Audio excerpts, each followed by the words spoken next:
وقد كنت بصيرا قال كذلك أتتك آياتنا فنسيتها وكذلك اليوم تنسى الله أكبر আরো জোরে বলি আল্লাহু আকবার ও মুসলমান আল্লাহর বান্দারা আল্লাহ তাআলা কোরআনুল কারীমের এই আয়াতের মধ্যে কি বলছেন নবী আমি আপনার উপর যে কোরআন নাজিল করেছি আপনি আপনার উম্মতদেরকে বলেন আমার বান্দাদেরকে বলেন মুমিনদেরকে বলেন আমি আপনার উপর যেই কোরআন নাজিল করেছি দুনিয়ার মুসলমান মুমিনগুলো যাতে কোরআনের তেলাওয়াত করে ঠিক কিনা বলেন শুধু কোরআনের তেলাওয়াত না মুসলমান কোরআন পড়বে কোরআন অনুযায়ী তাদের জীবনটাকে গঠন করবে ঠিক কিনা বলেন তাদের সমাজ চলবে কোরআন অনুযায়ী ঠিক কিনা বলেন রাষ্ট্র চলবে কোরআন অনুযায়ী আজকে আমরা আল্লাহর কোরআন ছেড়ে দেওয়ার কারণে আমাদের উপরে ঠাড়া পড়তেছে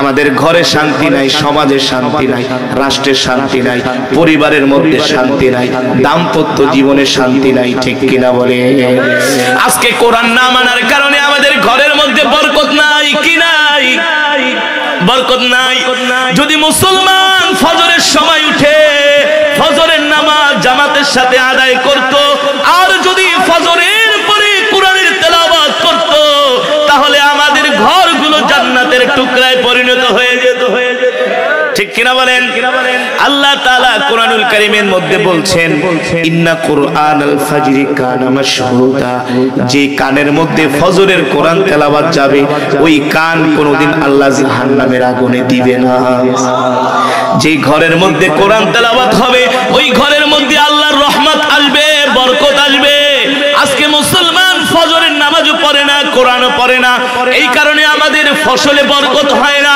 এই কারণে এখন আর নদীর মধ্যে মাছ নাই খালের মধ্যে মাছ নাই কথা বলে এখন আর আগের মতো ফসলের ভিতরে বরকত পাওয়া যায় না ব্যবসার ভিতরে বরকত পাওয়া যায় না কারণ কি মুসলমান আল্লাহ বলে হে বান্দা আমি তোমাদেরকে যে কোরআন দিয়েছি এই কোরআন তোমরা তেলাওয়াত করো কোরআন অনুযায়ী চলো তাহলে আমি আল্লাহ তোমাদের ক্ষেতের ফসল বাড়িয়ে দিব তোমাদের খালের ভিতরে নদীর ভিতরে আমি আল্লাহ মাছ বাড়ায়া দিব সুবহানাল্লাহ বলেন তোমাদের যেই গাবি দুধ দেয় 5 কেজি যদি তোমরা আমার কোরআন পড়ো আমার সালাত আদায় করো আমি আল্লাহ গাবির পেট থেকে তোমাদের জন্য দুধের ভিতরে বরকত দিয়া দিব আল্লাহু আকবার আপনারা আমার কথা মনে বিশ্বাস করেন না হ্যাঁ আল্লাহ তাআলা বলতেছেন ওমান আরাদা আন যিকরি ফাইন্না লাহু মাঈশাতান দনকা এ বান্দা আমি আল্লাহ তোমাদেরকে যেই কোরআন দিয়েছি এই কোরআন যদি তোমরা তেলাওয়াত না করো আমি আল্লাহ তোমাদেরকে যেই চোখ দিয়েছি হাসরের মাঠে আমি আল্লাহ তোমাদেরকে অন্ধ অবস্থায় দাঁড় করাবো আল্লাহ আমাদেরকে অন্ধ অবস্থায় হাসরের মাঠে দাঁড় করাবে আর বলবে হাসরবাসীরা আল্লাহ দুনিয়াতে তো আমাদের চোখ ছিল এখন কেন আমরা চোখে দেখি না আল্লাহ বলবে দুনিয়াতে আমি তোমাদেরকে চোখ দিয়েছিলাম কোরআন পড়ার জন্য তোমরা দুনিয়াতে কোরআন পড়ো নাই এই কারণে আজকে আমি আল্লাহ তোমাদেরকে অন্ধ করে দিয়েছি আল্লাহ আমাদেরকে অন্ধ করে হাসরের মাঠে উঠাবে আল্লাহ তাআলা বলে বান্দারে ওয়ালাউ আন্না আহলাল কুরা আমানু ওয়াত্তাকাউ লাফাতাহনা আলাইহিম বারাকাতিন মিনাস সামাই ওয়াল আরদ আল্লাহ তাআলা বলে বান্দা আমি তোমাদেরকে যেই কোরআন দিয়েছি ওয়ালাউ আন্না আহলাল কুরা আমানু ওয়াত্তাকাউ লাফাতাহনা আলাইহিম বারাকাতিন মিনাস সামাই ওয়াল আরদ আমি আল্লাহ তোমাদেরকে যেই কোরআন দিয়েছি তোমরা যদি ফজরের পরে কোরআন পড়ো তোমরা যদি মাগরিবের পরে কোরআন পড়ো তোমরা যদি ইশারের পরে কোরআন পড়ো আমি আল্লাহ তোমাদের ঘরের ভিতরে বরকত দিব আমি আল্লাহ তোমাদের ফসলের মধ্যে বরকত দিব এমন কি আল্লাহ বলেন আমি জমিন ভেদ করে মাটির নিচ থেকে তোমাদের জন্য বরকত বের করে দিব আল্লাহু আকবার কিন্তু আমরা মুসলমানরা তো ফজরের পরে কোরআন পড়ি না সূরা ইয়াসিনের আমল করি না কথা বলেন কয়জন মানুষ ফজরের পরে সূরা ইয়াসিন পড়ে কয়জন? ইমাম মুয়াজ্জিন ছাড়া এখন ফজরের পরে কোনো মুসলমানই কোরআন পড়ে না, ঠিক কিনা বলেন? মুসলমান যুবকদেরকে ডেকে ডেকে যদি ধরি, এই যুবক আমাকে কোরআনুল কারীমের 10টা সূরা জিগাও, বোম মারলেও একটা সূরা বের হবে না। কথা বলেন? যদি বলি কোরআন শরীফ থেকে 10টা পৃষ্ঠা আমাকে তুমি সহি করে তেলাওয়াত করে শোনাও, যুবকরাও পারবে না, বৃদ্ধ বাবারাও পারবে না, মারাও পারবে না, বোনেরাও পারবে না, তাহলে আমাদের কপাল পড়বে না তো কি হবে বলেন? এই কারণে তো আমরা শান্তি পাই না, আসলে শান্তি পাই না, আসলে আমাদের ভিতরে শান্তি নাই, রাষ্ট্রে শান্তি নাই, সমাজে শান্তি নাই, দেশের মধ্যে শান্তি নাই। যদি আমরা আল্লাহর কোরআন অনুযায়ী চলতাম তাহলে দেশেও শান্তি থাকতো, রাষ্ট্রে সমাজে ঘরের ভিতরে শান্তি থাকতো, ঠিক কিনা বলে? পৃথিবীর একমাত্র দেশ আফগানিস্তান। নাম কি? এবার হজে গিয়েছি, একজন আফগান তালেবান আমাকে দেখে ডাক দিছে, এই বিশাল পাগড়ি ঠাগড়ি লাগানো, উঁচা লম্বা ডাক দিছে, চাল ইনচা কারি বাঙালি। আমি বলি না, তেলাওয়াতুকা মাওজুদ ফি জাওয়ালি, এই যে দেখো তোমার তেলাওয়াত আমার মোবাইলের মধ্যে। আমি বলি আইনাল বিলাদ? আফগানিস্তান। আইনা আফগানিস্তান? হেলমান্দ প্রদেশে তার দেশ, তার বাড়ি আফগানের। তো আমি জিজ্ঞেস করলাম তোমরা তো আফগানের মানুষ, তোমাদেরকে নিয়ে আমরা অনেক কিছু দেখি টেলিভিশনে, নিউজে, ইতিহাস পড়ি, তুমি কি যুদ্ধ করছো আমেরিকার বিরুদ্ধে? 1 বছর না 20 বছর যুদ্ধ করছো। কয় বছর? জামা খুলে দেয়, এই যে দেখো গুলির দাগ, এই যে দেখো শরীরের ভিতরে গুলি লাগতে লাগতে ঝাঁঝরা হয়ে গেছে। ওই যুদ্ধে, ওই জিহাদে আমার বাবা শহীদ হয়েছে, আমার ভাই শহীদ হয়েছে। বলে আফগানিস্তানের প্রতিটা ঘর থেকে 1 জন 2 জন 3 জন করে এমনকি পুরা পরিবার শহীদ হয়ে গেছে। 20 বছর যুদ্ধ করলে এখন আফগান কেমন আছে? আফগান কেমন আছে এটা তোমাকে আমি মুখে বললে বিশ্বাস করবা না। যদি পারো আমাদের দেশে যায় দেখাইছো আমরা কেমন, কিভাবে আছি, কেমন আছো? বলে শোনো, আমাদের দেশের মার্কেট গুলো, দোকানগুলো রাত্রবেলা শাটারে তালা লাগাইতে হয়। শাটারে কি তালা লাগাইতে হয় না, আমাদের দেশের দোকানের শাটার গুলো খোলা থাকে। তুমি যদি 1 কোটি টাকা নিয়ে রাস্তায় হাঁটো, মানুষ তো দূরের কথা, শয়তানও তোমার দিকে ফিরে থাকে। মানুষ তো দূরের কথা। কোন মা বোন যদি রাত 2টা বাজে একা একা রাস্তায় বের হয়, কোন যুবক তার দিকে তাকায় ইভটিচিং করার সাহস পাবে না। আফগানিস্তানে দেখলাম রুটি বিক্রি হয় কেজি দরে। রুটি বলতে পারেন হুজুর, রুটি কেজি দরে কেন বিক্রি হয়? কারণ আমাদের দেশে যে রুটিগুলো বানানো হয় দাম তো 10 টাকা পিস, কোনটা সাইজ বড়, কোনটা সাইজ ছোট, কিন্তু পাল্লা দিয়া মাইপে বেচতে আপনি আর ঠকার কোনো সম্ভাবনা। কোন রুটি থাকে মোটা, কোনটা থাকে পাতলা, কোনটা সাইজে বড়, সাইজে ছোট, ঠিক কিনা বলে? আমি বললাম আর কি পরিবর্তন? বলে আমাদের দেশে ধর্ষণ, খুন, গুম, ইফটিজিং, চুরি, ডাকাতি একেবারে শূন্যের কোঠায় নেমে গিয়েছে। আমি বললাম আর কি?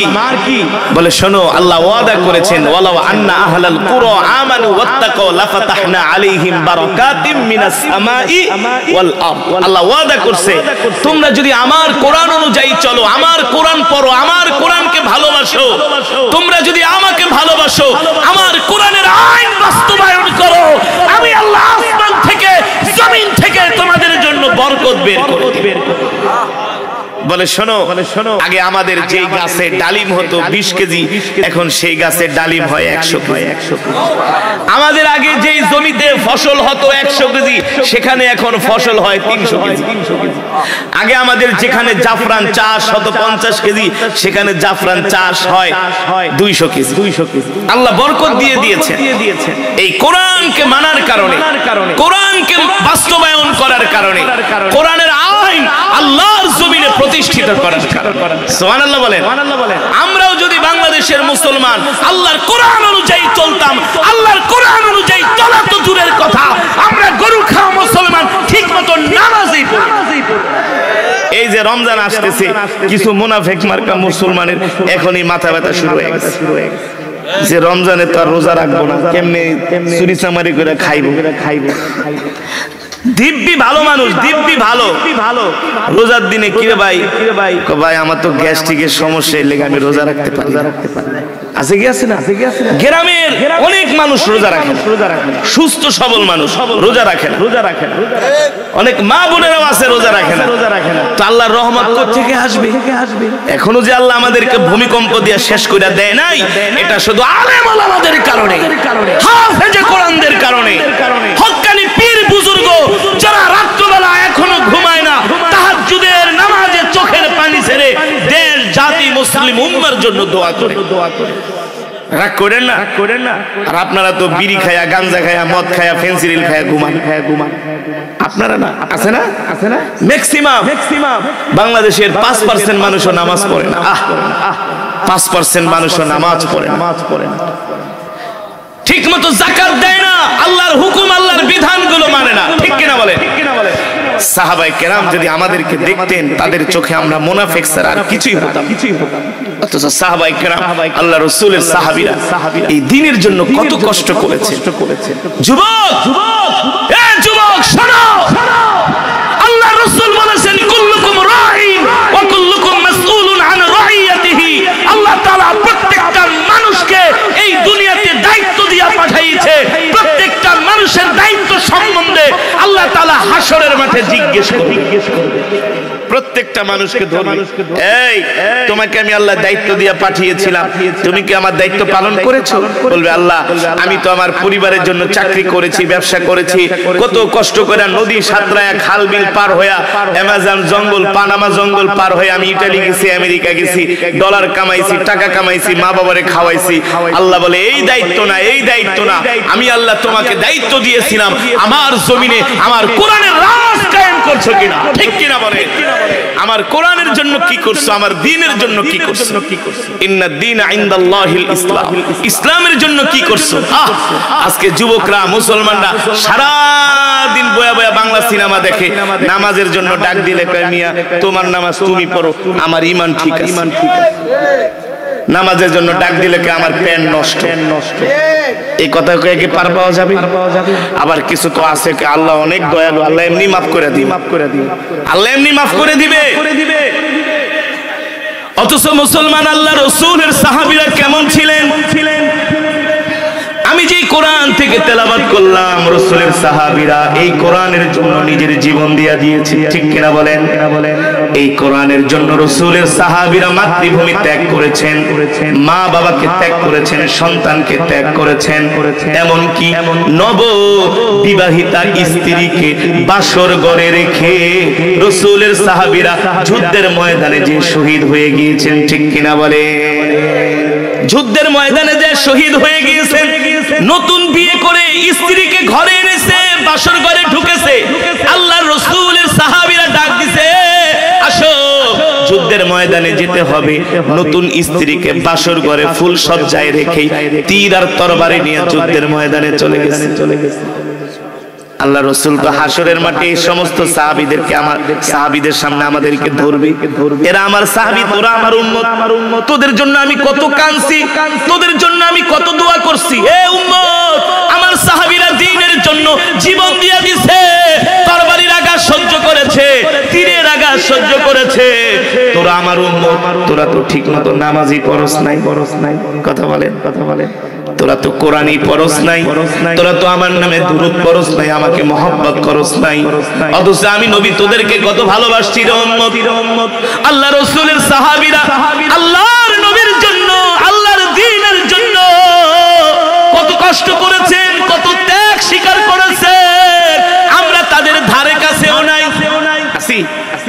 কিন্তু নিজেকে অনেক বড় মুসলমান দাবি করি। ঠিক না?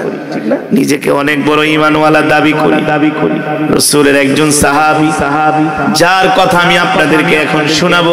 ও যুবক, মুসলমান বাবারা, ভাইরা, মারা, বোনেরা, ভালো করে শুনেন। রাসূলের একজন সাহাবী যার নাম হলো জুলাইবি। নাম কি? ইসলামের খেদমত করার জন্য, দ্বীনের খেদমত করার জন্য অত টাকা পয়সা দরকার হয় না। নিজে ঈমানটা মজবুত থাকতে হয়, ঠিক কিনা বলে? ঈমান মজবুত থাকলে অর্থ ছাড়াও দ্বীনের খেদমত করা যায় কি যায় না? তার দৃষ্টান্ত প্রমাণ হলো রাসূলের সাহাবী, নাম হলো জুলাইবিব। নাম কি? জুলাইবিব, রাসূলের একজন সাহাবী। ভালো করে শুনেন, আমরা তো নিজেকে অনেক বড় মুসলমান দাবি করি। রাসূলের সাহাবী নাম হলো জুলাইবিব। দেখতে একেবারে খাটো, একেবারে কালো কুসরি, একেবারে গরিব দরিদ্র, ঘর নাই, বাড়ি নাই, সংসার নাই, টাকা নাই, পয়সা নাই, অর্থবিত্ত কিছুই নাই, কালো মানুষ, খাটো মানুষ, মদিনার রাস্তা দিয়ে হাঁটে, কেউ জুলাইবিবের দিকে তাকায়ও না, গরিব মানুষ হওয়ার কারণে। দেখবেন সমাজে এমন কিছু গরিব মানুষ আছে যাদের একটু পয়সা পাতি আছে, তারা গরিব মানুষকে দেখতে পারে না। আছে কি আছে? কথায় কথায় খোঁটা দেয়, নিচু চোখে দেখে। জুলাইবিব ছিলেন আল্লাহ রাসূলের আশিক। টাকা নাই, পয়সা নাই, ঘর নাই, বাড়ি নাই। জুলাইবিব ক্ষুধা লাগলে ক্ষুধার যন্ত্রণায় মসজিদে নববীর এক কোণার মধ্যে বসে থাকতেন, কারো কাছে কখনো খাবারও চাইতেন না। জুলাইবিব ছিলেন আত্মমর্যাদাশীল, না খেয়ে থাকতেন, কারো কাছে কখনো অভাবের কথা বলতেন না। এমনকি জুলাইবিব যে পানি খাবে, পানি খাওয়ার গ্লাসটা পর্যন্ত জুলাইবিবের কাছে ছিল না। ইতিহাসের মধ্যে আসছে, জুলাইবিবের যখন পানির পিপাসা লাগতো, তিনি কূপের কাছে যায় হাতের তালুতে পানি উঠায়া জুলাইবিব পান করতেন। এমন গরিব মানুষ ছিলেন। এমন গরিব মানুষ এখন সমাজের ভিতরে পাওয়া যাবে না। যাবে বলে? প্রত্যেকটা মানুষের ভাঙ্গা ঘর হলো একটা ঘর আছে, কিন্তু জুলাইবিবের কোনো ঘর নাই। জুলাইবিবের ঘরের ছাদ হলো আসমান, আর জুলাইবিবের বিছানা হলো আল্লাহর জমিন। বুঝতে পারছে? জুলাইবিবের বালিশ হলো তার মাথার, তার পায়ের জুতা। পায়ের জুতা মাথার নিচে দিয়া জুলাইবিব মরুভূমির ভিতরে গাছের নিচে শুয়ে থাকে। কিন্তু মসজিদে নববীর প্রথম কাতারে জুলাইবিবকে পাওয়া যেত। সুবহানাল্লাহ। আল্লাহর নবীর কোরআন শোনার জন্য, আল্লাহর নবীর আলোচনা শোনার জন্য, দ্বীনের কথা শোনার জন্য জুলাইবিব সবার অগ্রভাগে থাকতেন। আল্লাহর নবীর নজর পড়ে গেছে জুলাইবিবের দিকে, যে জুলাইবিব আল্লাহ রাসূলকে কত ভালোবাসেন, আমল আখলাক চরিত্রে। আল্লাহু আকবার। এত অগ্রগামী, এত অগ্রগামী। জুলাইবিবের অর্থ না থাকতে পারে, জুলাইবিবের টাকা না থাকতে পারে, জুলাইবিব কালো হতে পারে, কিন্তু জুলাইবিব তো আল্লাহর কাছে প্রিয়। ঠিক কিনা বলেন? কার টাকা আছে, পয়সা আছে, কার গায়ের রং সাদা, কে দেখতে শুনতে এটা আল্লাহ সুন্দর, এটা আল্লাহ দেখবে না। আল্লাহ দেখবে কোন বান্দাটা আল্লাহ তাআলাকে কতটুকু ভয় করে। জুলাইবিব ছিলেন তাদের কোয়ালিটি, মুত্তাকিন, পরহেজগার। আল্লাহর নবী আদর করতেন জুলাইবিবকে। একদিন জুলাইবিবকে সাহাবীদের সামনে ডাক দিলেন, ইয়া জুলাইবিব তাল, এদিকে আসো। আল্লাহর নবী জিজ্ঞেস করলেন, হে সাহাবীরা, তোমরা কি জুলাইবিবকে চেনো নাকি? সাহাবীরা উত্তর দিলেন, ওগো আল্লাহর নবী, আমরা তো জুলাইবিবকে চিনি না। কেন চিনো না? জুলাইবিব গরিব মানুষ, জুলাইবিবকে তোমরা চিনো না। অনেকে বলে, ওগো আল্লাহর রাসূল, আমরা জুলাইবিবকে মাঝে মাঝে মসজিদে দেখি, কিন্তু তার সাথে আমাদের তেমন কোনো পরিচয় নাই। আল্লাহর রাসূল ডাক দিয়া বলে, শোনো, তোমরা জুলাইবিবকে চিনতে না পারো, আমি নবী কিন্তু জুলাইবিবকে চিনতে ভুল করি না। আল্লাহর নবী জুলাইবিবকে ডাক দিয়া বলে, ইয়া জুলাইবিব আতাজাওয়াজ, এ জুলাইবিব, তোমার তো বিয়ের বয়স হয়ে গেছে, বিয়ে শাদী করবা কিনা? জুলাইবিব বলে, ওগো আল্লাহর নবী, আমি দেখতে খাটো, দেখতে কালো, আনা ফাকিরুন জিদ্দান, গরিব মানুষ, ঘর নাই, বাড়ি নাই, আমার কাছে কে তার সন্তানটাকে বিয়ে দিবে? আল্লাহর নবী বলে, শোনো জুলাইবিব, তুমি বিবাহ শাদী করবা কিনা? জুলাইবিব বলে, ওগো আল্লাহর নবী, আমার আর দুনিয়াতে বিয়ে করার আশা নাই, কারণ দুনিয়াতে কোনো মায়ের কন্যাকে, কোনো বাবার কন্যাকে আমার কাছে বিয়ে দিবে না। আমি গরিব মানুষ, আমি দুনিয়াতে বিয়ে করার আশা ছেড়ে দিয়েছি, তবে আমি জান্নাতে বিয়ে করার অপেক্ষায় আছি। কোথায়? জান্নাতে। আর এখনকার যুবকদেরকে যদি বলতে বিয়ে করবে কিনা, চাচা কোন জায়গায় মায়া আছে খালি কোন, আপনাকেও যাওয়া লাগবে না, আমি একাই যাই উঠাইলো। ঠিক কিনা বলে?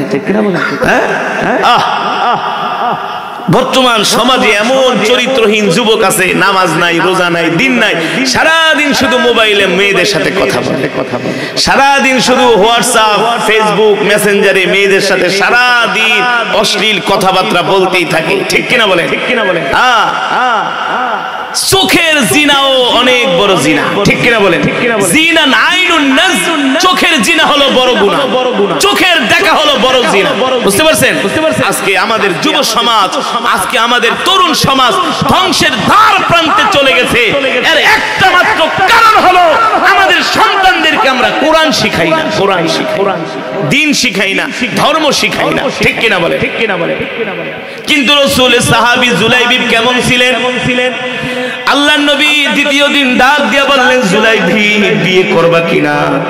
আতাজাওয়াজিয়া জুলাইবি। জুলাইবি বলে, ও আল্লাহর নবী, আমি গরিব মানুষ, আমার কাছে কে মেয়ে বিবাহ দিবে? আল্লাহর নবী তৃতীয় দিন বললেন, জুলাইবি তুমি বিয়ে করবা কিনা?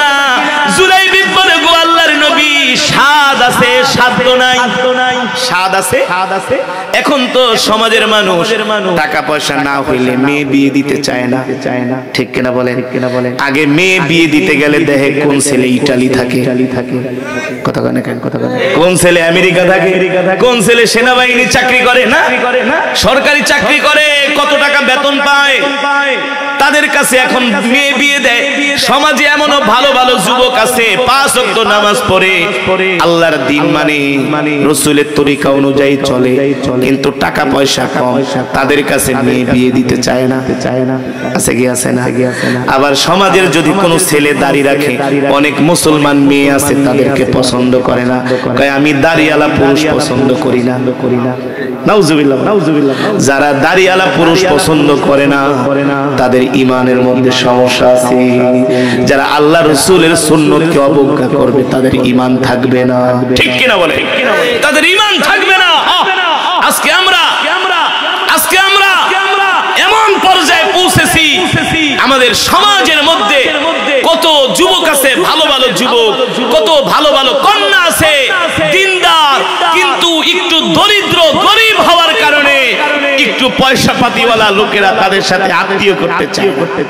অথচ আল্লাহ রাসূল বলছেন যে তোমরা বিয়ে করার ক্ষেত্রে আগে ধার্মিকতাকে প্রাধান্য দিবে।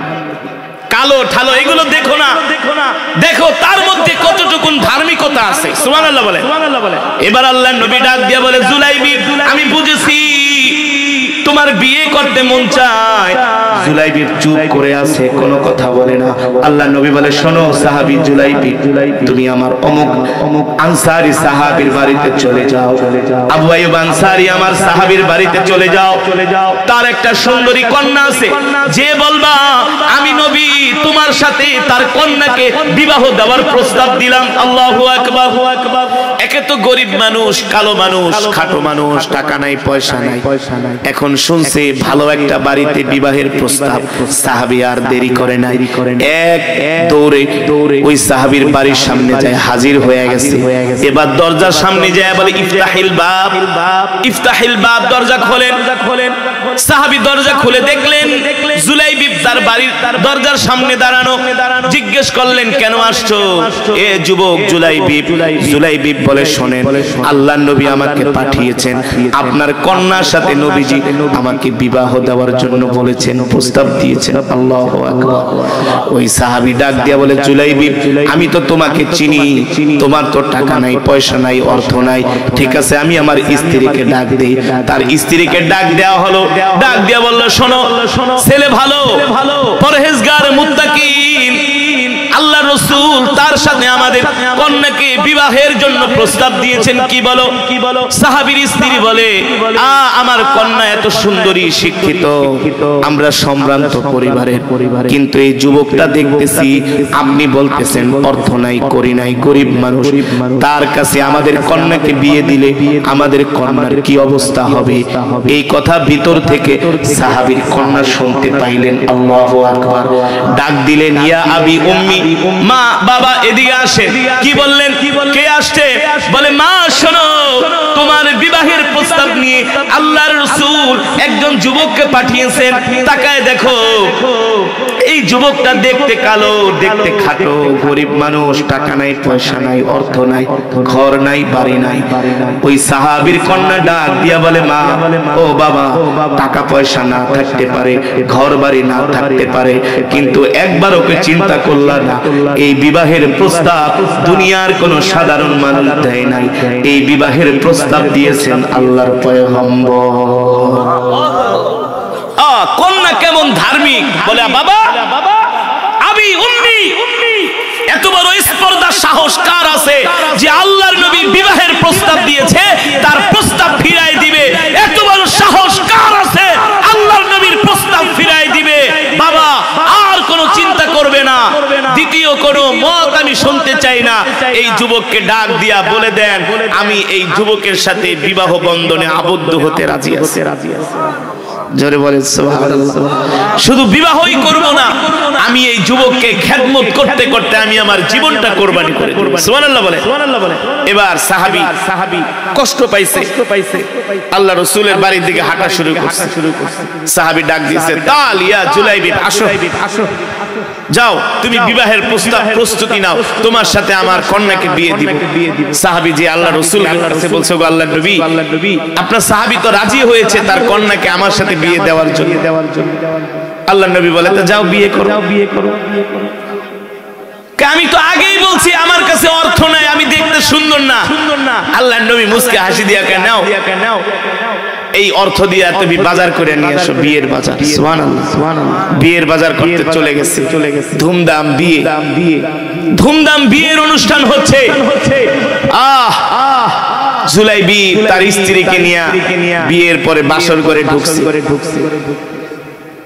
একটা পুরুষের জীবনে সবচেয়ে বড় আনন্দ ঘন মুহূর্ত হলো, তার জীবনে সবচেয়ে বড় স্বপ্ন হলো বাসর ঘরে ফুল সজ্জায় সময় কাটানো। ঠিক কিনা? জুলাইবি বাসর ঘরে ঢুকছে, হঠাৎ করে একজন যুবক এলান করতেছে, আইয়ুহাস শাবাব, এ যুবকরা তোমরা কোথায়? উখরুজ মিনাল বাইত, ঘর থেকে বের হও। আল্লাহ রাসূল তোমাদেরকে জিহাদের জন্য আহ্বান করছে। এখনই জিহাদের ময়দানে যেতে হবে। বের হও, কোথায় আছো? জুলাইবিবের কানে যখনই আওয়াজ আসছে, জুলাইবিবের সুন্দরী স্ত্রী ফুল সজ্জায়।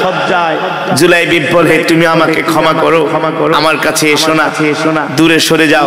বলে কেন?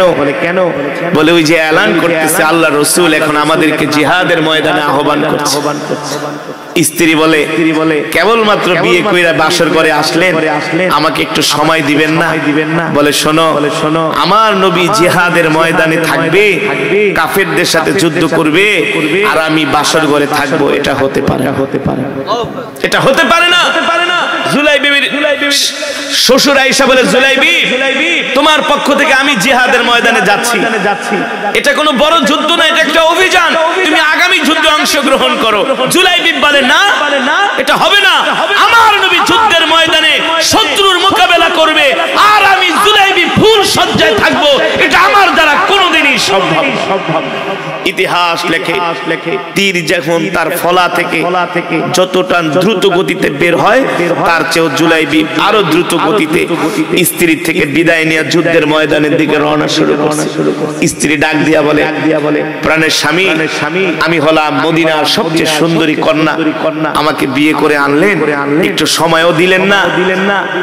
জুলাইবি ডাক দিয়া বলে, কষ্ট পেও না, যদি যুদ্ধের ময়দান থেকে গাজী হয়ে আসি তোমার সাথে দেখা হবে, আর যদি না আসি ক্ষমা করে দিও, তোমার জন্য আমি জান্নাতের সিঁড়িতে অপেক্ষা করব।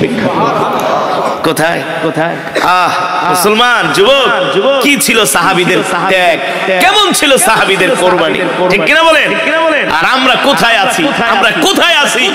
আমরা নামাজই পড়ি না, আমরা দ্বীনই মানি না, আমরা কোরআনই পড়ি না, আমরা আল্লাহর হুকুমই মানি না, আমাদের সব কাজ করব আল্লাহর রাসূলের বিরুদ্ধে চলে যায়। ঠিক কিনা বলেন? ঠিক না? কত মুসলমান আছে সরাসরি কোরআনের বিরুদ্ধে কথা বলে, ইসলামের বিরুদ্ধে কথা বলে, দ্বীনের বিরুদ্ধে কথা বলে, আল্লাহর আইনের বিরুদ্ধে বিরুদ্ধে কথা বলে। আছে কি আছে না? জুলাইবিব স্ত্রীর থেকে বিদায় নিয়ে যুদ্ধের ময়দানে চলে গেলেন। জুলাইবিব তো ছিলেন খাটো মানুষ, একেবারে খাটো মানুষ ছিলেন, অত লম্বা চওড়া ছিলেন না। কাফেরদের সাথে যখন যুদ্ধ শুরু হয়ে গেল, জুলাইবিব যুদ্ধ করতে করতে একেবারে কাফেরদের তাঁবুর কাছে চলে গেছে। একা জুলাইবিব ছোট মানুষ 8 জন কাফেরকে হত্যা করে জাহান্নামে পাঠায়। কয়জন? 8 জনকে হত্যা করার পরে শেষ পর্যন্ত রাসূলের প্রিয় সাহাবী হযরত জুলাইবিব রাদিয়াল্লাহু তাআলা তাকে কাফেরেরা অতর্কিত পিছন থেকে তরবারি দিয়ে আঘাত করে তীর বর্ষা নিক্ষেপ করে জুলাইবিবকে তারা শহীদ করে দেয়। তো 8 জন কাফেরের লাশের মাঝখানে জুলাইবিবের লাশটা পড়ে আছে। ছোট মানুষ, ছোট বডি, ছোট দেহ। যখন যুদ্ধ থেমে গেল, আল্লাহ নবী বললেন, সাহাবীরা তোমরা তোমাদের স্বজনদের লাশগুলো আমার কাছে নিয়ে আসো। সবার স্বজনদের লাশগুলো আল্লাহ রাসূলের কাছে আনা হলো। আল্লাহ নবী ডাক দিলেন, আইনা হাবিবি জুলাইবিব, এ আমার জুলাইবিবের লাশটা কোথায়? আমার প্রিয় জুলাইবিবের লাশটা কোথায়? আমার জুলাইবিব তার স্ত্রীকে ফুল সজ্জায় রেখে আমার জুলাইবিব জিহাদের ময়দানে চলে আসছে। আমার জুলাইবিবের লাশটা আমার কাছে নিয়ে আসো। কেউ তার লাশ খুঁজে পায় না। আল্লাহ নবী নিজে সাহাবী জুলাইবিবের লাশ খোঁজার জন্য বের হয়ে গেলেন। দেখলেন কাফেরদের তাঁবুর কাছে 8টা কাফেরের মরদেহ পড়ে আছে, তার পাশে হযরত জুলাইবিব মুখ থুবড়ে মাটিতে পড়ে আছে। তার রক্তে চেহারা ধুলাবালু মেখে গেছে, তার চেহারা চিনা যায় না। সারা শরীরের মধ্যে অসংখ্য তীরের দাগ, অসংখ্য তরবারির দাগ। আল্লাহ রাসূল হযরত জুলাইবিবকে তার কোলে টেনে নিয়ে নিজের হাত দিয়ে জুলাইবিবের চেহারার ময়লাগুলো পরিষ্কার করলেন। আর জুলাইবিবের দিকে তাকায় বললেন, ইয়া জুলাইবিব, ইয়া জুলাইবিব, আনতা মিন্নি ওয়া আনা মিনক। জুলাইবিব, তুমি আমার জন্য, আমি তোমার জন্য। আল্লাহু আকবার। আল্লাহর নবী আসমানের দিকে তাকায় দোয়া করলেন, আল্লাহ আমার জুলাইবিব দ্বীনের জন্য, আল্লাহ আমার মহব্বতে আপনার সন্তুষ্টির জন্য তার স্ত্রীকে বাসর ঘরে রেখে জুলাইবিব দ্বীনের জন্য শহীদ হয়ে গেছে। আল্লাহ আমি জুলাইবিবের উপর খুশি, আপনিও আমার জুলাইবিবের উপর সন্তুষ্ট হয়ে যান। আল্লাহু আকবার।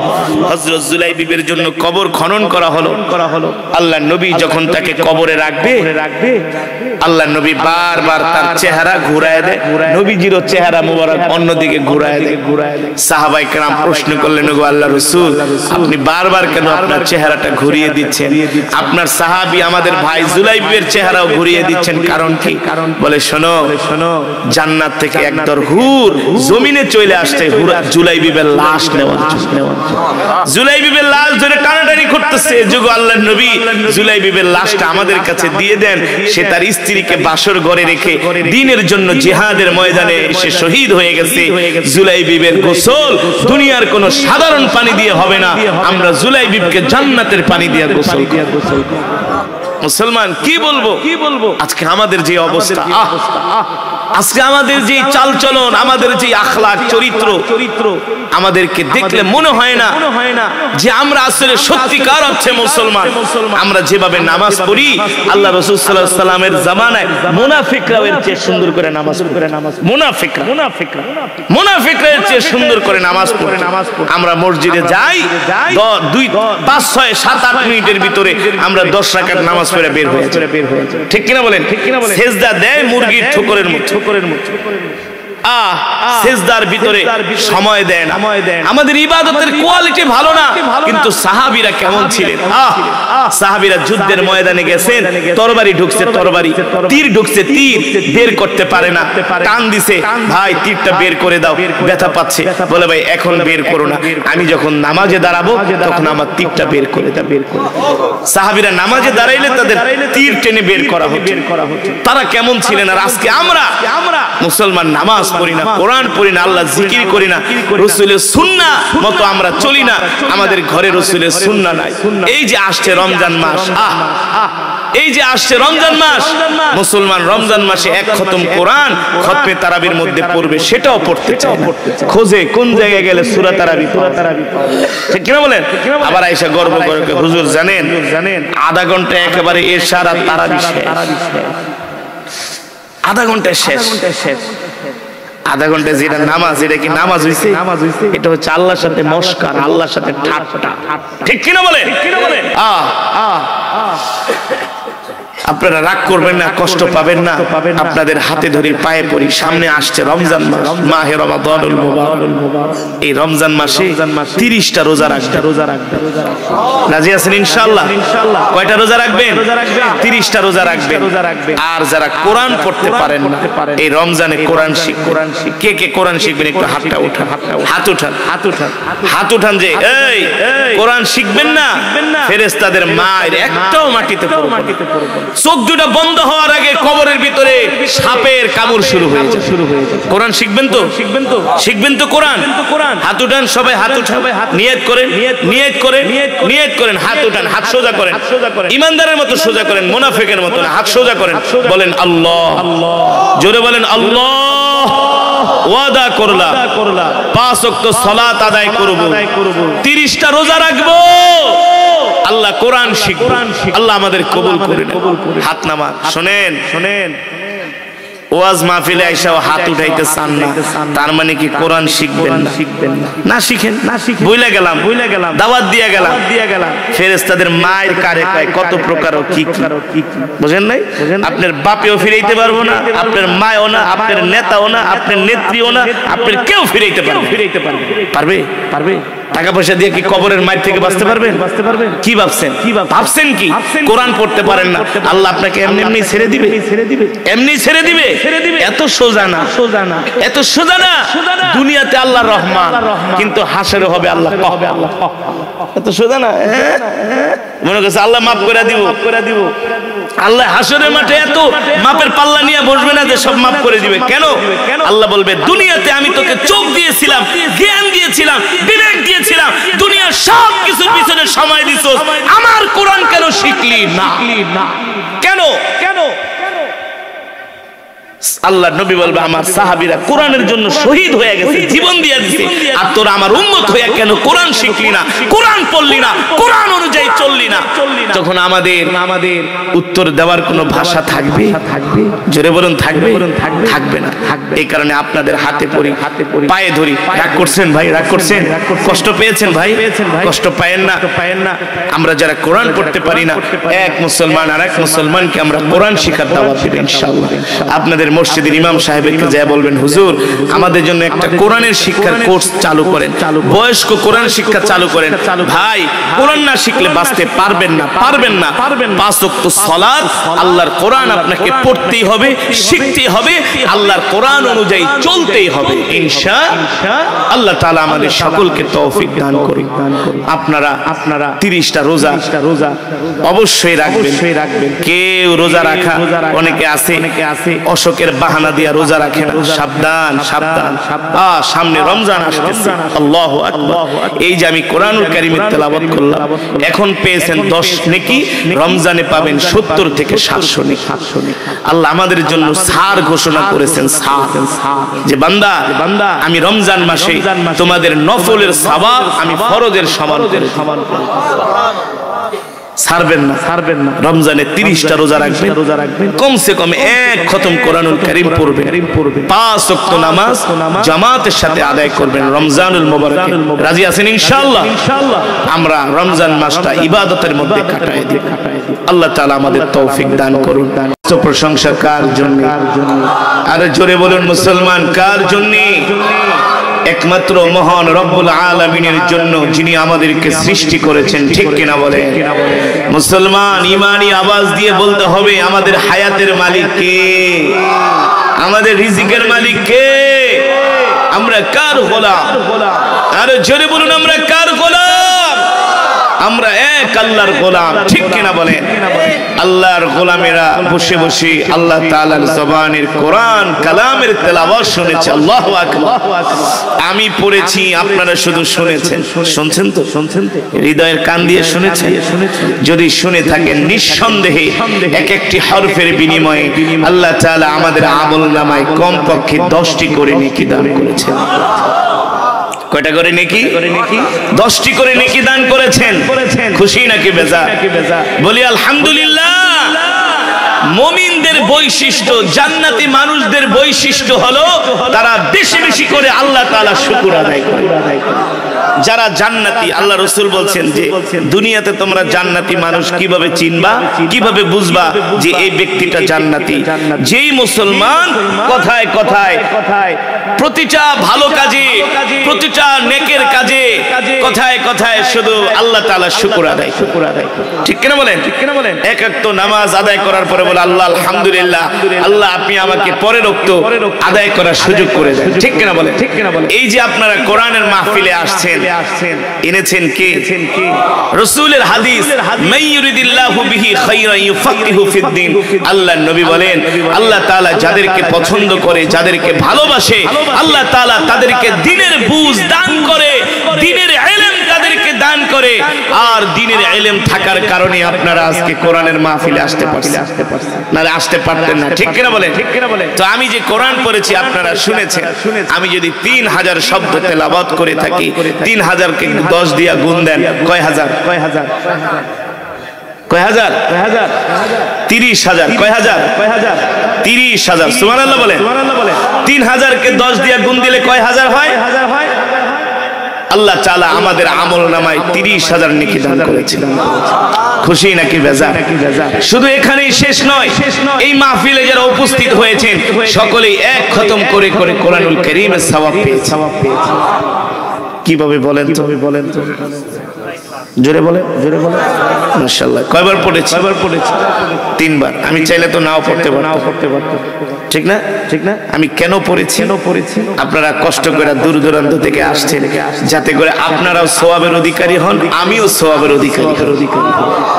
তাহলে এই মাহফিলে আমরা যত আল্লাহর বান্দারা আসছি তত খতমে কোরআনের সওয়াব হয়েছে। আল্লাহু আকবার। খুশি নাকি বেজার? আল্লাহ তাআলা এই কোরআনুল কারীমের খতমের সওয়াব আমাদের মা বাবার কবরে পৌঁছে, দাদা দাদির কবরে পৌঁছে দিন, বলি আমিন। আল্লাহ তাআলার বান্দারা, আমি যে সূরা তেলাওয়াত করলাম, এই সূরার নাম কি? জোরে বলো, জোরে বলো। শুরুতে সূরাতুর রহমান। কোন সূরা? আজকে আপনারা সবাই কোরআনের ক্লাসের ছাত্র। রাজি আছেন? আজকে শুধু মাহফিল শুনতে আসেন নাই, আজকে কোরআনের ক্লাসের ছাত্র হয়ে আসছে। খুশি নাকি বেজার? বলতে পারেন হুজুর এটা আবার কথা বলেন, চুল পেকে গেছে, দাড়ি পেকে গেছে, এখন কি ছাত্র হব নাকি? হ্যাঁ, যারা কোরআনের ক্লাসের ছাত্র হয় তাদের মর্যাদা কি জানেন? তারা রাস্তা দিয়ে হাঁটলে ফেরেশতারা তাদের পায়ের নিচে জান্নাতের পর বিছিয়ে দেয়। আল্লাহু আকবার। তো কোরআনের ক্লাসের ছাত্র হতে রাজি আছেন? আল্লাহ আমাদের কবুল করুন, বলি আমিন। আল্লাহর বান্দারা, আপনারা তো 1-2 কিলোমিটার দূর থেকে কোরআন শুনতে আসছেন, কিন্তু রাসূলের সাহাবীরা একটা হাদিস শোনার জন্য 250 কিলোমিটার, 2500 কিলোমিটার, 1500 কিলোমিটার তারা সফর করেছে শুধু একটা হাদিস শোনার জন্য। কয়টা? অনলি একটা হাদিস। আমরা তো 1-2 কিলোমিটার দূরের থেকে ওয়াজ শুনতে এসে পুরো হাঁপায় যায়, ঠিক না? মনে করি আমরা একেবারে জান্নাত কামাই করে ফেলেছি। আবার কিছু গরু খাওয়া মুসলমান, ওরা তো এখনো কোরআনের মাহফিলে আসে, ঠিক কিনা বলেন? আজকের এই মাহফিলে যারা আসতে পারে না, ইচ্ছা করে আসে নাই, ওদের মতো কপাল পোড়া আসমানের নিচে জমিনের উপরে হতে পারে না। চ্যালেঞ্জ করে বললাম, হতে পারে না। কারণ আল্লাহর নবী যখন কোরআন পড়তেন স্বয়ং আবু জেহেলও ঘরে থাকতে পারত। যে তুই মুসলমানের বাচ্চা হয়ে কিভাবে ঘরে বসে থাকো, আমাদের বুঝে আসে না, ঠিক কিনা বলেন? আল্লাহ হেদায়েত দান করুন, বলি আমিন। এই কোরআন কোন দলের কোরআন নয়, এই কোরআন কোন গোষ্ঠীর কোরআন নয়, এই কোরআন পৃথিবীর কোন রাজা বাদশার কোরআন নয়, এই কোরআন পৃথিবীর অন্য কোন দেশের কোরআন নয়, এই কোরআন হলো আল্লাহর জবানের কালাম, ঠিক কিনা বলেন? যে কালেমায় বিশ্বাসী তার এই কোরআন, ঠিক আছে? এই কোরআন নিয়ে কোনো ভেদাভেদ নাই। আছে? যেই দলের হোক সবার হলো এই কোরআন, ঠিক কিনা বলেন? আরে ভাই, আবু জেহেলরাও তো, আবু লাহাব, উতবা, শাইবা, ওলীদ ইবনে মুগীরারা রাত্রবেলা না ঘুমায়া শুধু অপেক্ষা করত রাত 2টা বাজে কোন সময় মুহাম্মদ কাবার চত্বরে কোরআন পড়বে, আর কাফের আবু জেহেলরা এসে চতুর্পাশে দাঁড়িয়ে দাঁড়িয়ে আল্লাহর নবীর তেলাওয়াত শুনবে। এই কোরআন আল্লাহর জবানের কালাম। যেটা বলছিলাম মুসলমান, আজকে আমরা মুসলমান হইয়া কোরআনের মজমায় আসি না, আজকে আমরা মুসলমান হইয়া মসজিদে যাই না, ঠিক কিনা বলেন? আমরা মুসলমান হইয়া আল্লাহর হুকুম মানি না, আল্লাহর বিধান মানি না। অথচ রাসূলের সাহাবীরা, আল্লাহর পয়গম্বরের সাহাবীরা শুধু এই কোরআন পড়তেন না, কোরআনই শুনতেন না, রাসূলের সাহাবীরা আল্লাহর কোরআনের জন্য জীবন দিয়ে দিয়েছেন, ঠিক কিনা বলেন? এই কোরআন আল্লাহর জবানের কালাম। আল্লাহ রাব্বুল আলামিন বলেন, নবী দুনিয়ার মানুষদেরকে বলে দেন আমি আল্লাহ আপনার উপর যেই কোরআন নাজিল করেছি, ওয়া নুনাজ্জিলু মিনাল কুরআনি মা হুয়া শিফাউ ওয়া রাহমাতুল লিল মুমিনিন ওয়া লা ইয়াজিদুজ যালিমিনা ইল্লা খাসারা। আল্লাহ রাব্বুল আলামিন বলেন, নবী আমি আল্লাহ আপনার উপর যে কোরআন নাজিল করেছি, এই কোরআন আমি মুমিনের শিফার জন্য নাজিল করেছি। সুবহানাল্লাহ বলেন। এই কোরআন হলো আমাদের জন্য শিফা, আমাদের জন্য মেডিসিন। এই কোরআন হলো আমাদের জন্য দাওয়া, এই কোরআন হলো আমাদের জন্য ঔষধ। সুবহানাল্লাহ বলেন। এই কোরআনের মধ্যে একটা সূরা আছে, যে সূরার নাম হলো সূরাতুল ফাতিহা। নাম কি? জোরে বলুন, নাম কি? সূরাতুল ফাতিহা থেকে, সূরাতুল ফাতিহাকে বলা হয় উম্মুল কোরআন, অর্থাৎ কোরআনের মা। এই সূরাতুল ফাতিহা, সুবহানাল্লাহ বলে। এই সূরার মধ্যে আমাদের সমস্ত রোগের ঔষধ রয়েছে। এই সূরার মধ্যে আমাদের সমস্ত সমাধান রয়েছে। আপনি যদি কোনো রোগে আক্রান্ত হয়ে যান, সূরাতুল ফাতিহা 7 বার পরে পানিতে ফু দিয়ে আপনি সেই পানি পান করেন, যদি আল্লাহ তাআলার উপর আপনার পূর্ণ বিশ্বাস আস্থা থাকে, আল্লাহ তাআলা সূরাতুল ফাতিহার উসিলায় আপনাকে সুস্থ করে দিবে। বিশ্বাস হয় কি হয় না? চেসনিয়ার একজন আল্লাহর ওলি, যিনি কোরআন দিয়ে চিকিৎসা করেন। আমরা যখন মিশরে পড়তাম, অনেক চেসনিয়ার স্টুডেন্টরা আমাদেরকে ভিডিও দেখাতো, দেখো মিশরীদেরকে দেখাইতো, তোরা তো মিশরী, মুসলমান হইয়া দাড়ি রাখছ না। মিশরীরা কোরআন নাজিল হয়েছে মক্কায়, পড়েছে মিশরের মানুষ। কারা? মিশরের মানুষ কোরআন পড়েছে। পৃথিবীর সবচেয়ে সুন্দর করে কোরআন পড়তে পারে মিশরীরা। মিশরীদের চেয়ে কেউ এত সুন্দর পারে না। যত বড় বড় কোরআনের কারি, সবার বাড়ি হলো মিশর। কোথায়? মিশর হলো পয়গম্বর ইউসুফ আলাইহিস সালামের দেশ। ওই দেশের মানুষগুলো দেখতে সুন্দর, কোরআনও পড়ে সুন্দর, কিন্তু আমল নাই। এক একজন বড় বড় মুফতি, মুহাদ্দিস, বড় বড় মসজিদের খতিব, শুক্রবার ওদেরকে দেখলে মনে হবে George W Bush, Donald Trump আসছে। ওদের চেহারা দেখলে মনে হবে। মিশরের একটা বিখ্যাত মসজিদ নাম হলো সুলতান হাসান, যেখানে আহমদ কবির রেফাই রহমাতুল্লাহি আলাইহির মাকবারা রয়েছেন। আল্লাহু আকবার। আহমদ কবির রেফাই রহমাতুল্লাহি আলাইহি কত বড় বুজুর্গ ছিলেন। আল্লাহু আকবার। তার মাকবারার পাশে মসজিদ সুলতান হাসান।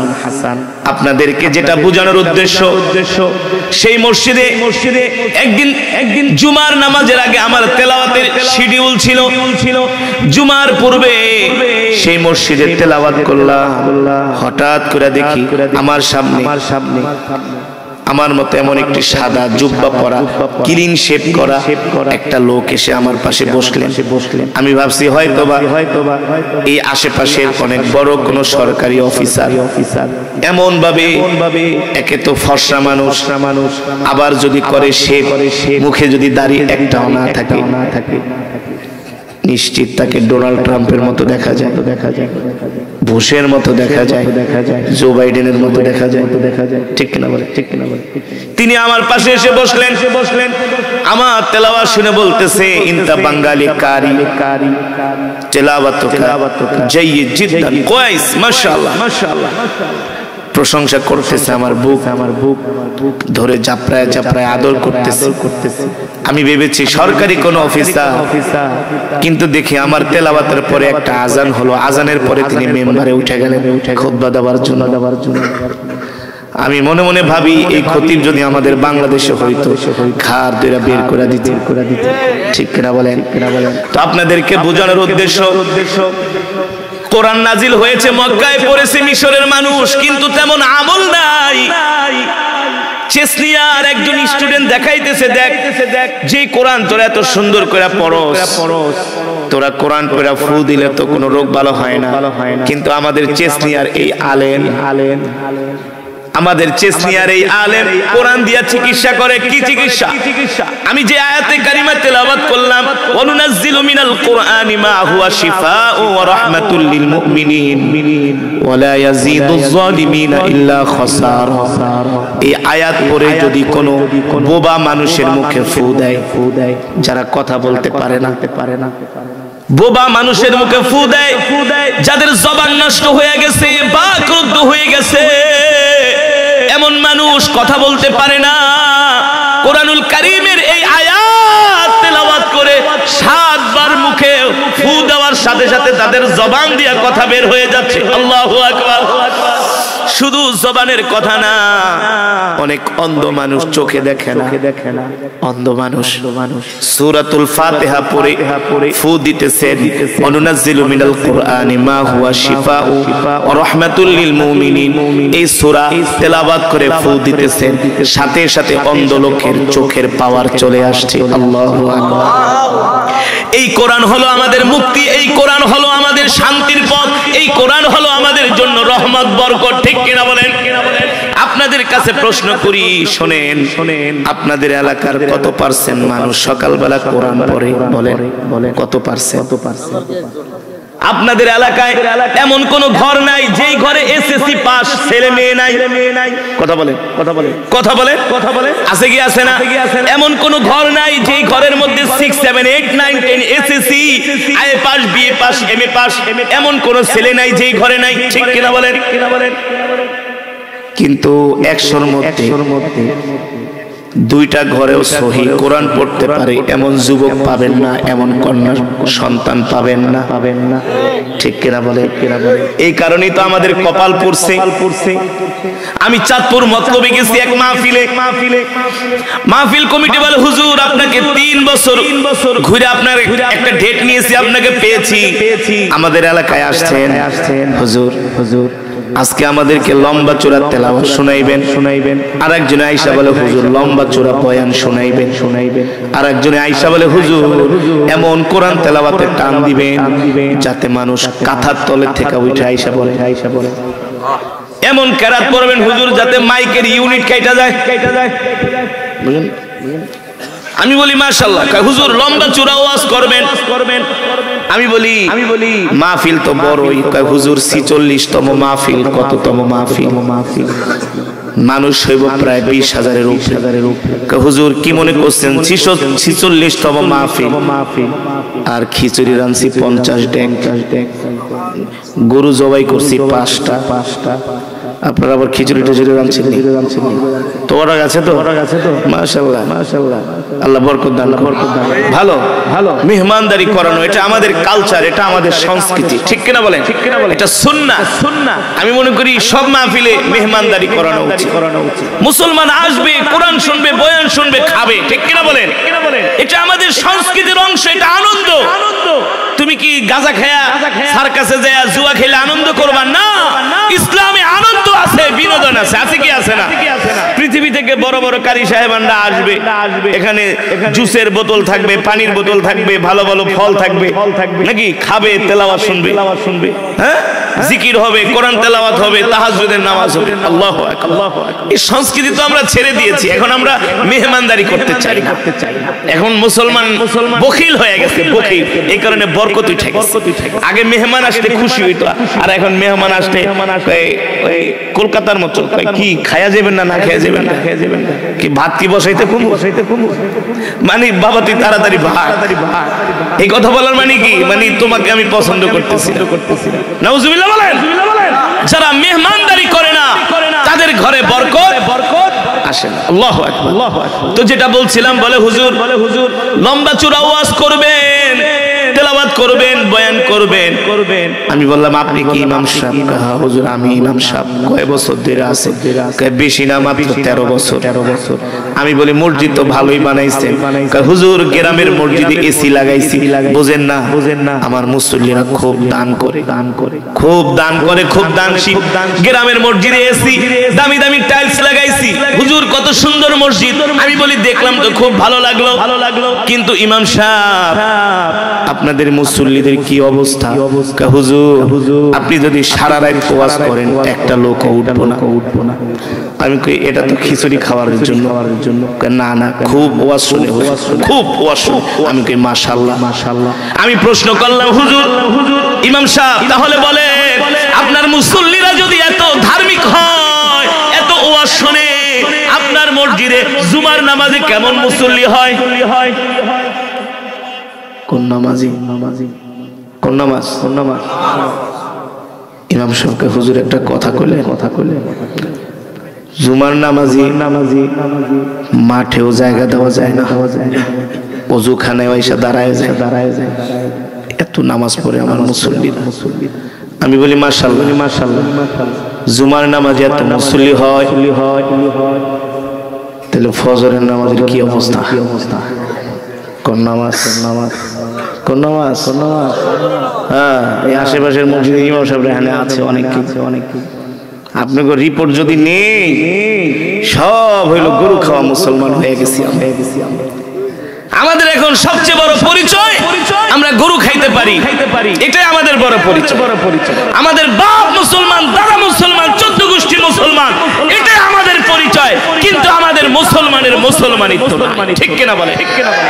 এই মাইকম্যান সাউন্ড কমাও না, বাড়াও না। তেলাওয়াত 2 টান দিলাম, সাউন্ড তো ভালোই ছিল মাশাআল্লাহ। তা আবার কমে গেছে। মনিটর বাড়ান। সাউন্ডে মজা পাচ্ছে। প্রথমে একটু ভালো ছিল, মাশাআল্লাহ। আল্লাহর বান্দারা যেটা বলছিলাম, ইমাম সাহেবকে জিজ্ঞেস করলাম ইমাম সাহেব ফজরের নামাজে কি অবস্থা? ইমাম সাহেব মুখ বেজার কইরা বলে হুজুর এই কথা জিজ্ঞেস করবেন না। আমি বলি কেন? হুজুর দুঃখের কথা কি বলবো, 80 ঘরে খাই কিন্তু আর জন ফজরের নামাজে মুসল্লি হয় না। ঠিক কিনা বলে? আপনাদের এলাকার অবস্থা কি?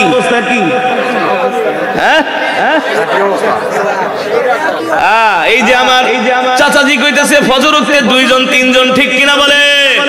আর সব মুসলমান বিড়ি আর গাঁজা খায়া ঘুমায়। কথা বলে না কেন? রাত্রবেলা ঘুমায়ও বিড়ি খায়া, ঘুম থেকে উঠা বাথরুমে যাও বিড়ি টানে, ঠিক কিনা বলেন? ফজরের নামাজ পড়ে না, কিন্তু দোকানে যায় ঠিকই বাংলা সিনেমা 3 ঘন্টা লাগায় দেখে। আর যত গিবাত শেখায়েত মিথ্যা কথা সব ওই চায়ের দোকানে চলে, ঠিক কিনা বলেন?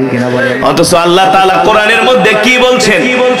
ওমান আ'রাদা আন যিকরি ফাইন্না লাহু মাঈশাতান দানকা ওয়া নাহশুরুহু ইয়াওমাল কিয়ামাতি আ'মা ক্বালা রাব্বি লিমা হাশারতানি আ'মা ওয়া ক্বাদ কুনতু বাসীরা ক্বালা কাযালিকা আতাতকা আয়াতুনা ফানাসিতাহা ওয়া কাযালিকাল ইয়াওমা তুনসা। আল্লাহু আকবার। আর জোরে বলি আল্লাহু আকবার। ও মুসলমান, আল্লাহর বান্দারা, আল্লাহ তাআলা কোরআনুল কারীমের এই আয়াতের মধ্যে কি বলছেন? নবী আমি আপনার উপর যে কোরআন নাজিল করেছি, আপনি আপনার উম্মতদেরকে বলেন, আমার বান্দাদেরকে বলেন, মুমিনদেরকে বলেন, আমি আপনার উপর যেই কোরআন নাজিল করেছি দুনিয়ার মুসলমান মুমিনগুলো যাতে কোরআনের তেলাওয়াত করে, ঠিক কিনা বলেন? এই মাহফিল, এই মাজমাকে আল্লাহ তাআলা কিয়ামত পর্যন্ত কবুল করুন, বলি আমিন। আমরা সকলে এক খতম করে করে কোরআনুল কারীমের সওয়াব পেয়েছি। আমরা আমাদের মা বাবা, আত্মীয় স্বজন, পাড়া প্রতিবেশী সকলের জন্য আমরা প্রাণ খুলে দোয়া করব। অত্র এলাকার অনেক মুরব্বিয়ান কেরাম কবরে শুয়ে আছেন, আমরা তাদের জন্য দোয়া করব। অনেক কবরবাসী আছেন, তাদের জন্য দোয়া করব। এলাকার অনেক ভাইয়েরা প্রবাসে আছেন, দেশের বাইরে আছেন, এটি বলা লাগবে না, সব জানি। অনেক ভাইয়েরা মালয়েশিয়া, সৌদি আরব, দুবাই, ইটালি, অনেক দেশে আছেন। তারা কত কষ্ট করে দেশে দেশে অর্থ পাঠায়। বিশ্বাস করেন আমরা তো দেশ ঘুরি, আমরা তো বিদেশে যাই, প্রবাসীরা যে কত কষ্ট করে এটা ভাষায় প্রকাশ করার মতো না। আল্লাহ তাআলা প্রবাসী ভাইদের জান মালকে হেফাজত করুন বলি আমিন। আল্লাহ তাআলা তাদেরকে সহি সালামতে দেশে ফিরে আনুন। যাদের চাকরি নাই আল্লাহ তাআলা চাকরির ব্যবস্থা করে দিন। যারা